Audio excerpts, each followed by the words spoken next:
Boundary ang nagsasabi kung saan tayo dapat tumigil. Kung sinusunod natin ang mga boundary, ibig sabihin nananatili tayo sa mundo natin. At sinusunod ang mga patakaran. At iniingatan ang mga relasyon para manatili sa loob ng mundong ginagalawan natin.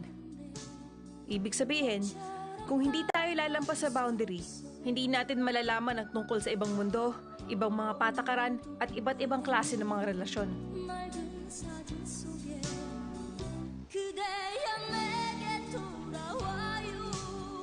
Kung nangangarap ka ng bagong relasyon, kung nangangarap ka ng pag-ibig, kailangan mong lumampas sa boundary.